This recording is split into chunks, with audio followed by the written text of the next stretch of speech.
राधे राधे दोस्तों, आज हम आपको सुनाएंगे ईश्वर में विश्वास और आस्था की कहानी।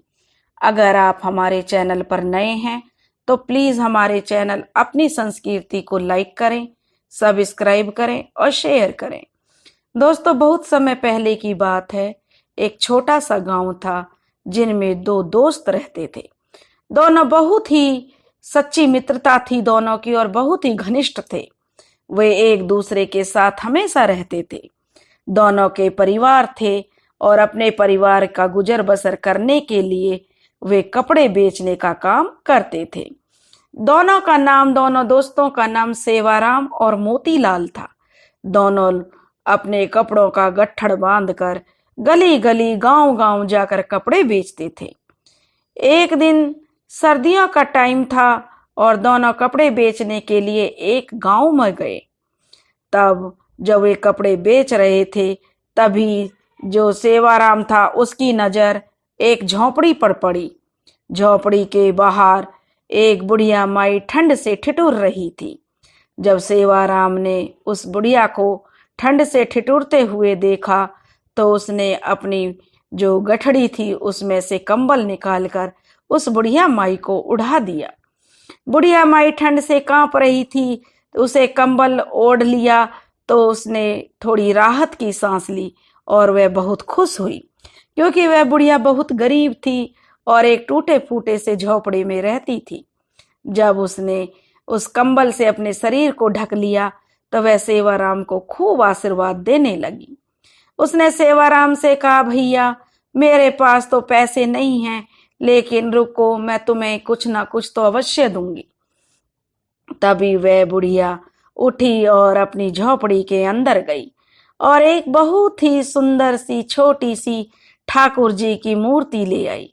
बूढ़ी माई ने सेवाराम से कहा, बेटा मेरे पास तुम्हें कंबल की कीमत देने के लिए तो पैसे नहीं हैं, लेकिन यह ठाकुर जी हैं। इसको तुम अपनी दुकान पर लगाकर खूब सेवा करना। तुम्हारी इतनी तरक्की होगी, बहुत तरक्की होगी कि तुम देखना। तब जो मोतीलाल कहने लगा कि बुढ़िया माई, हमारे पास तो कोई दुकान है ही नहीं, हम इन ठाकुर जी को कहाँ रखेंगे। बुढ़िया माई जब कहने लगी कि ठाकुर जी की महिमा तो अपार है, तभी सेवाराम ने कहा कि माई, जब तुम इतने प्यार से मुझे यह दे रही हो तो मैं इसे जरूर लूंगा। और सेवाराम ने अपना जो गमछा सिर से बांधा हुआ था उसमें वह ठाकुर जी की मूर्ति ले ली। लेकिन जो मोतीलाल था वह कहने लगा, हे बुढ़िया माई, क्यों हमें झूठी तसल्ली दे रही हो, हमारे पास तो कोई दुकान नहीं है, हम कहाँ रखेंगे ठाकुर जी को और इनकी सेवा कैसे करेंगे। तब सेवाराम ने कहा कि मैं इन्हें हमेशा अपने साथ रखूंगा। अब सेवाराम जो था वह बहुत ही नेक दिल और सच्चा इंसान था। वह ठाकुर जी को बहुत मानता था। बोला कि माता जी, आपने इतने प्यार से मुझे दिया है तो ये जरूर हमारी जो है 9 निध 12 सिद्ध करेंगे। ठाकुर जी की महिमा तो अपार है, वे तो पल में क्या से क्या कर सकते हैं। सेवाराम ने जब ठाकुर जी को अपने गमछे में लपेट लिया और अपने पास रख लिया। अब वह बूढ़ी माई उन दोनों को बहुत आशीर्वाद देने लगी। वह उनको आशीर्वादों की उसने झड़ी लगा दी। उसने इतने आशीर्वाद दिए जब तक वे उसे आंखों से ओझल नहीं हो गए तब तक वह उन्हें आशीर्वाद देती रही और उन्हें अच्छे अच्छे कहा कि तुम 9 निध 12 सिद्ध हो, तुम अपने जीवन में बहुत तरक्की करो। अब उस दिन जब वो कपड़े बेच रहे थे तो मोतीलाल और सेवाराम के उस दिन बहुत ज्यादा मुनाफा हुआ और उनके सब गठड़ी के कपड़े बिक गए।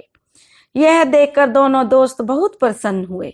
उन्होंने सोचा कि हम रोज गांव गांव पैदल जाकर जो है घूमते हैं, जिससे थक जाते हैं और ज्यादा गांवों में पहुंच भी नहीं पाते।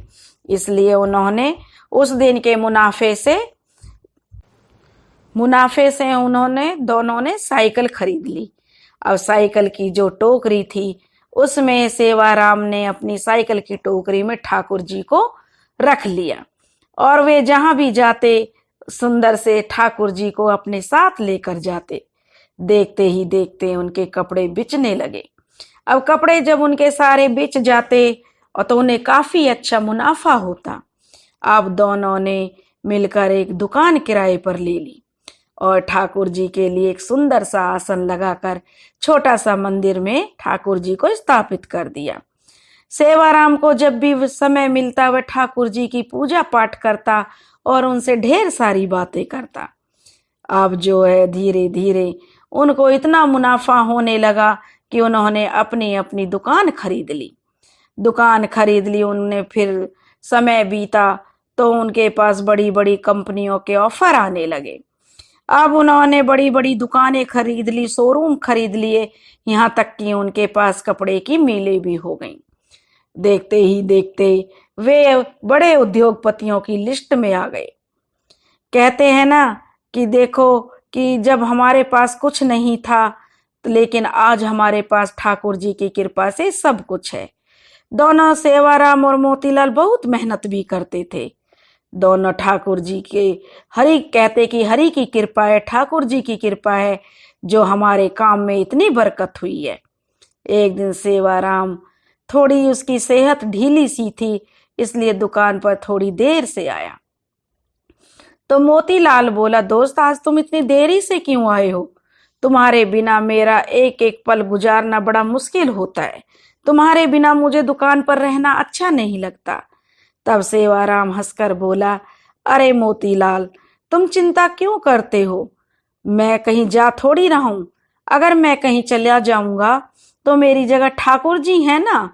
यह कहकर सेवाराम अपने काम में लग गया। पहले दोनों का घर दुकान के पास ही था, लेकिन अब दोनों ने अपने दुकान से काफी दूर घर बना लिए थे और महलनुमा उनके घर थे, क्योंकि अब वे बड़े बड़े व्यापारी बन चुके थे। सेवाराम के 2 लड़के थे और दोनों की शादी कर दी थी। मोतीलाल के एक लड़का और एक लड़की थी। मोतीलाल ने अभी लड़के की शादी की थी, अभी उसे अपनी लड़की की शादी करनी थी, लेकिन सेहत ढीली होने के कारण सेवाराम अब दुकान पर थोड़ी देर से आने लगा।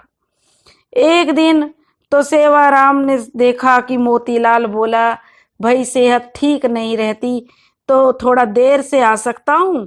तो मोतीलाल कहने लगा, भैया तुम देर से आ जाओ पर आ जरूर जाया करो, मेरा तुम्हारे बिना दिल नहीं लगता है। यह बात सुनकर सेवाराम बोला, ठीक है।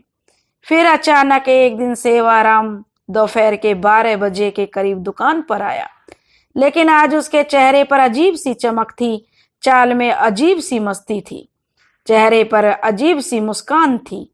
वह आकर गद्दी पर बैठ गया। मोतीलाल ने कहा, भैया आज तो तुम्हारी सेहत ठीक लग रही है।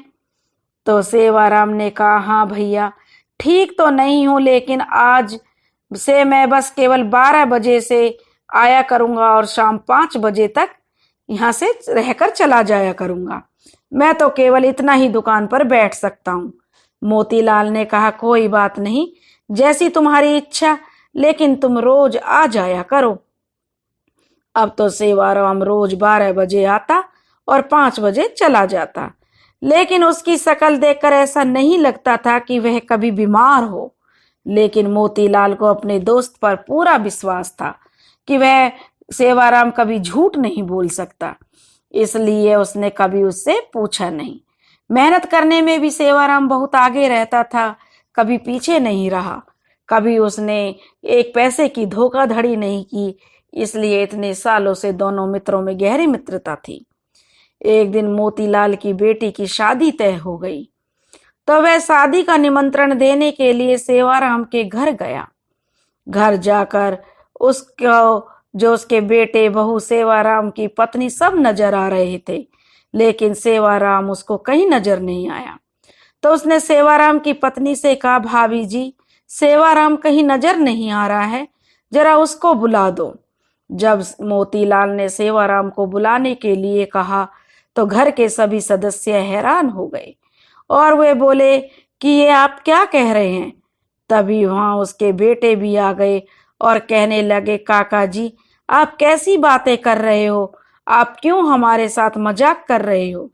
तब मोतीलाल बोला, कि मैंने ऐसा क्या पूछ लिया? मैं तो बस अपने दोस्त के बारे में पूछ रहा हूँ। तुम उसे क्या अभी उसकी तबीयत ठीक नहीं है? क्या वह अंदर तो आराम नहीं कर रहा है? चलो मैं खुद जाकर उसको देख मिल आता हूँ, अंदर जाकर और देख आता हूँ।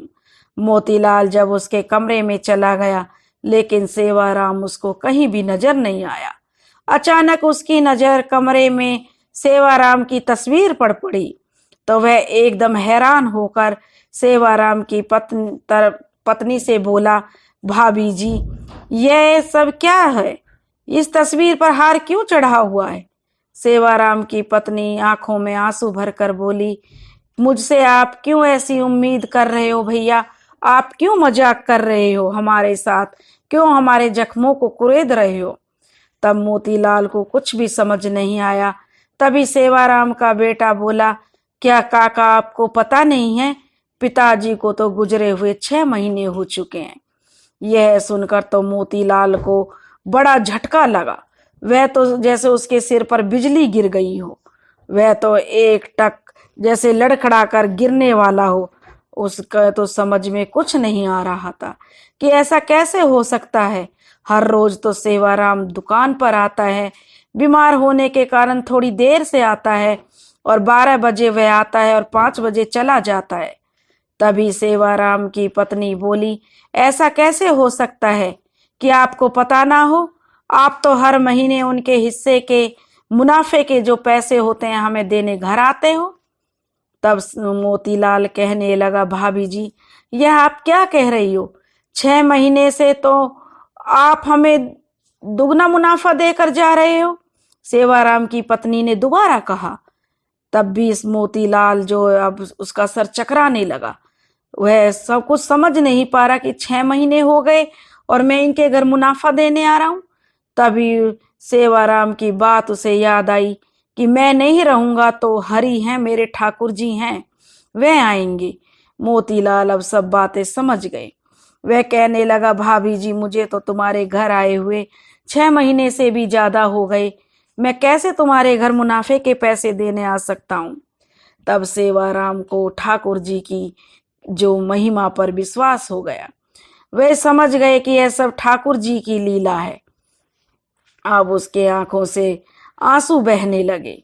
श्री हरि वह समझ गया कि मेरे दोस्त सेवाराम की जगह भगवान जी जो उसकी जगह आ रहे थे, क्योंकि 12 बजे से 5 बजे तक मंदिर के पट बंद हो जाते हैं।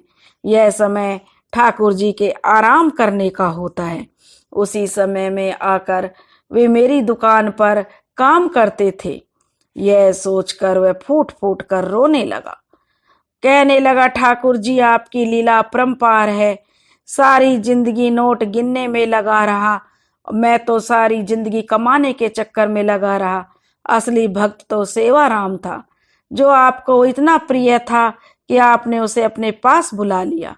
उसके शब्दों का मान रखने के लिए आप स्वयं चलकर उसका काम करने आते हैं, ताकि मैं अकेला ना रहूं, और उसके हिस्से का मुनाफा भी उसके घर आकर मेरे रूप में पहुंचा देते हैं। इतना कहकर वह भागा भागा दुकान की तरफ गया, और वहां जाकर वह ठाकुर जी की जिस गद्दी पर आकर बैठते थे, जहां पर ठाकुर जी के चरण रखते थे, वहां जाकर गद्दी को अपनी आंखों और मुंह से चूमता हुआ, चरणों में लौटता हुआ जोर जोर से रोने लगा और ठाकुर जी की जय जयकार करने लगा। ठाकुर जी तो हमारे ऐसे ही हैं। सेवाराम को उन पर विश्वास था कि मैं ना रहूं तो ठाकुर जी मेरा काम संभाल लेंगे। इसलिए हमें भी अपने जीवन का हर काम, अपने जीवन की बागडोर विश्वास रखकर अपनी डोरी, जीवन की डोरी को उस ठाकुर जी के ऊपर छोड़ देना चाहिए, क्योंकि उन पर हमें पूर्ण विश्वास है कि उनकी डोरी कभी भी उनके हाथ से, वे अपने हाथ से नहीं छूटने देते। दोस्तों, अगर आपको हमारी कहानी पसंद आई हो तो प्लीज़ हमारे चैनल को ज़्यादा से ज़्यादा लाइक करें, सब्सक्राइब करें और शेयर करें। राधे राधे।